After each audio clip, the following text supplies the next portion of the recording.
కొన్ని సందర్భాల్లో మనం నడవడమే కష్టంగా అనిపిస్తూ ఉంటుంది మనకి. అలాంటప్పుడు ఇంకొకరిని నడిపించాలి అనుకోవడం దుస్సాహసమనే చెప్పాలి. ఇట్స్ ఓకే, నేను అలాంటి వాటిని బాగానే డీల్ చేస్తాననే నమ్మకం పూరి జగన్నాథ్ది. ఆయనే అంత కాన్ఫిడెంట్గా ఉన్నప్పుడు మనదేం పోయింది, ఓసారి ట్రై చేద్దాం అనే daring nature సేతుపతిది.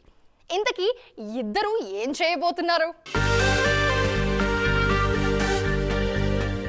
ISmart Shankar success ని డబుల్ స్మార్ట్ కి రీక్రియేట్ చేస్తుందని బాగా నమ్మారు పూరి జగన్నాథ్. మనం అనుకున్నామని అన్ని జరగాల్సిన పనేం లేదు కదా, అందుకే అది కాస్త బాక్స్ ఆఫీస్ దగ్గర తుస్సుమంది. దాంతో కొన్నాళ్లు గ్యాప్ తీసుకుని సేతుపతితో సినిమా మొదలు పెట్టేశారు.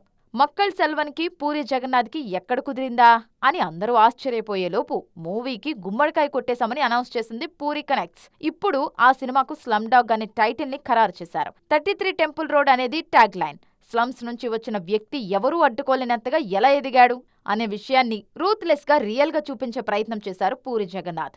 అప్పుడెప్పుడో మహారాజా తర్వాత సరైన సక్సెస్ కోసం వెయిట్ చేస్తున్న సేతుపతికి ఈ సినిమా ఆ రేంజ్ హిట్ ఇస్తుందా అనేది అందరిలోనూ ఆసక్తి రేకెత్తిస్తున్న టాపిక్. విజయ్ సేతుపతికి మన దగ్గర క్యారెక్టర్ ఆర్టిస్ట్ ఇమేజే ఉంది.